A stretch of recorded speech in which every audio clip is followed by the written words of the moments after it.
Watch me ride. Hey everybody, welcome back to the Metalworks. Where are we with the Dragonfly? We're still here. I've got to do a bit of cleaning up on this, but I'm actually, the more I watched the video before, the more I was like, I like the look of it with this raw weld look. So I'm going to take down a couple of these sort of little tiny bobbles, but I'm generally going to leave it as is because it has this sort of natural weird texture that you might get between things. So I'm going to leave that as it is. The tail, I had some issues with the tail. As it turns out, when I welded the tip on, it didn't really stick because I noticed it was a bit loose, and I was like, why is that? So what I'm going to do is I've shortened the pin down, blah blah blah, so it sits a bit better, and I'm going to attempt to weld with a very thin amount of weld around here, maybe just a couple of spots to hold that on, and then I need to weld that up the butt. But now I need to introduce you to my new friend, my big orange bender. I did not order an orange one, I got sent an orange one. This is a bender for bending steel rod from 6mm to like 16 or something like that. It basically helps you make controllable bends because, as you know, I need to make these wings out of this rod stock, which I've now cut 4 lengths to 70 centimetres because, of course, sorry, I've done so much planning off camera, I've mentioned this. So this is the final dimensions of the wings, because I did some calculations going on the final length of it as was, compared to the drawings I was going on, and I eventually was like, made a decision which was I need to make them as big as will fit on the paper. What I then did was, with a piece of rod that I had left that I knew wasn't long enough, so I don't think I'm an idiot, I had a bit of a practice bend trying to get that to match and did okay, so I'm not feeling too bad about getting repeatable shapes because I'm using these as templates that will really help me. So obviously I've got that one, I've got it mirrored. So that's the sort of wingspan we're talking about. As for the inner bit, there was loads of options suggested by people. Mesh, light mesh, yes, that would look cool, but the problem is a lot of the ideas were like, how am I going to attach that? If I have something wrapped around the bar, I don't think it's going to look very good, and that's also why I don't want to go down wrapping copper wire around it. So what I've actually done is I've bought some hexagonal steel plate, which is 1.5mm thick, so I can weld it, and I'm basically going to make the wings, then cut out the plate to fit inside them, and then weld it inside. I think it's going to look pretty cool because this is not naturalistic looking. So why should the wings look naturalistic? You see what I'm saying? It's like, it should be a representation of the thing, but not in a way that nature did it, because we're not making an anatomically correct dragonfly. Anyway, the way that this bender works basically is you can put a piece of rod here, you can pull this down, you obviously have this attached to the bench, and then it'll put a perfect bend in at this exact point.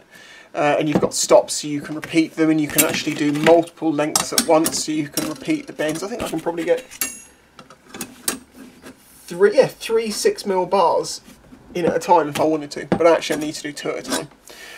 There is going to be a lot of fettling though, because although I did make some of the major bends using the bender, I had to do some of this by hand, some of this with a hammer, just trying to get it tweaked so it fit properly. So it's another tool that I had to go and buy. It's going to help me make stuff because I'm planning to make more things with this in the future. But it does just highlight why support this channel is so important. So thank you to the people that do support me. So what we're going to do today, I'm not going to do too much because today's Friday, if I'm honest. I've been very busy this week and have very little sleep, and I'm going to have the weekend off.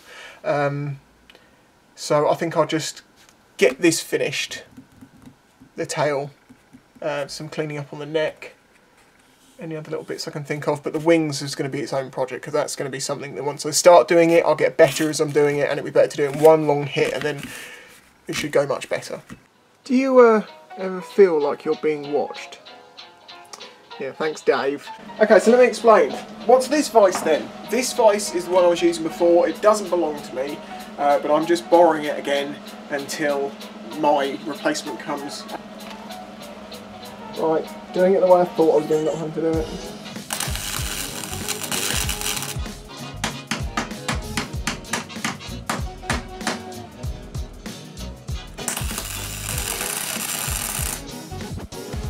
good, it stays centralised that time.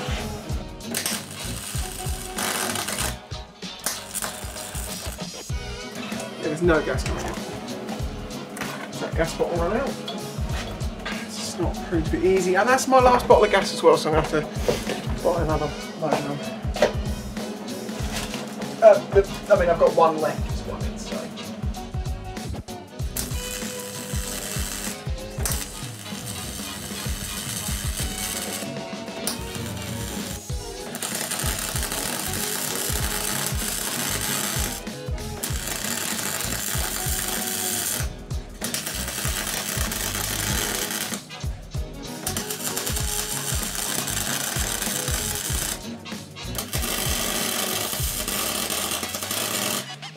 Remember there was that tape inside there? Didn't think about that too well, did I? Okay, let's bring you up to speed. I wasn't recording for a while because I just wanted to get on with this. Okay, so I put a bead welder in there and I'm currently smoothing it out into this.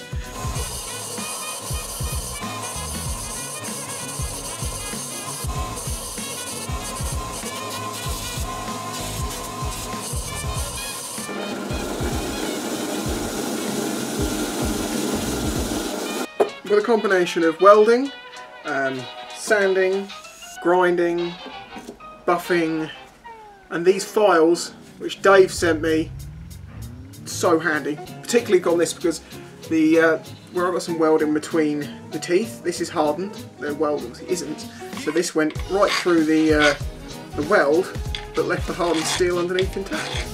So these were super handy. So it is a little bit pitty in places. There was contaminants going on, and yeah, but it's okay because I don't mind seeing some of that detail. Ideally I should have welded the ball on from the back and done it a different way, but I didn't know it was going to go wrong along the way, and you just have to go with it. So that's what we've ended up with. I will smooth those over a little bit more with the Dremel.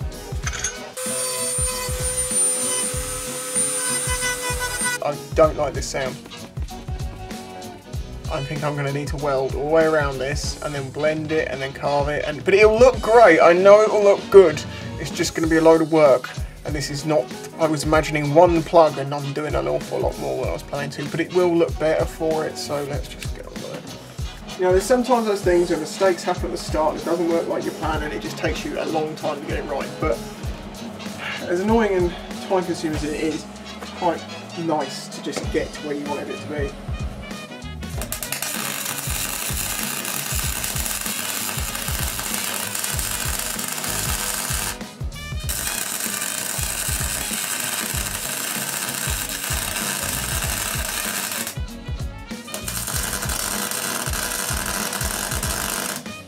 We continue with the nightmare tail, but it's okay. I'm actually quite liking where this is going, slowly.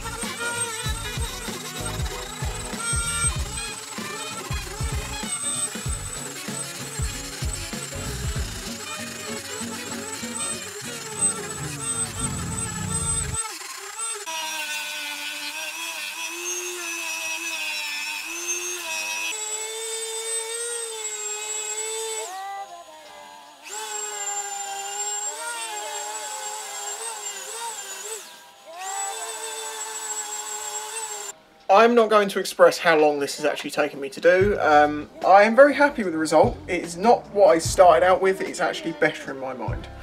So, focus. So we've got this nice tapered in shape, tapered on the back. Yes, there is lots of pitting from the weld where it's been ground right back in these holes, but I like that because this is not structural, so it's good to have like a little pattern. It shows it's handmade, it looks cool to me. And that's not just an excuse for getting poor welds due to contamination and stuff. Right, sorry, you're not going to see a lot because I don't have my swivel vise at the moment, and I'm going to have to hold this, like clamp it down with a piece of wood so I can get it where I want it.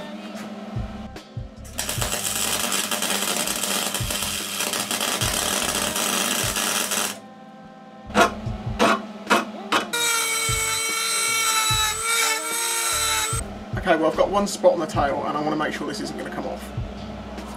I think it was a really good spot. No, that's not going anywhere. And it's good and solid. All we really got done today was that tail. But I do think it makes a huge difference to the overall sort of finish of it. See how much it sort of balances it out having that on the back. And as I say, I know there's pitting, I know there's imperfections in the world, but there's something I like. So we are starting to get there. The next thing is wings, legs, any other last little features. This has taken me, because I lost a couple of days work this week because I wasn't able to get in the garage, so far a week. I've not done much else but make this, film and edit it, and not much sleep. So as you can see, this is taking an awful lot of my time up, and that's fine because I'm really enjoying this. But if you'd like to support this channel, that would be great because it really helps me out. As I've mentioned before, in the time that I've made this, I could have made a load of clocks. The clocks are very easy to sell. This won't be quite so easy to sell because of how much time it's going to take, means it's going to be a high price. So if I can get support through people watching the videos and enjoying the videos, that allows me to do these sorts of things in the future, you know, the sculptures. I couldn't do sculpture after sculpture after sculpture, or big object after big object, because I'd go bankrupt in weeks. So yes, thank you very much for watching, and if you'd like to support the channel, I really appreciate it. Thank you!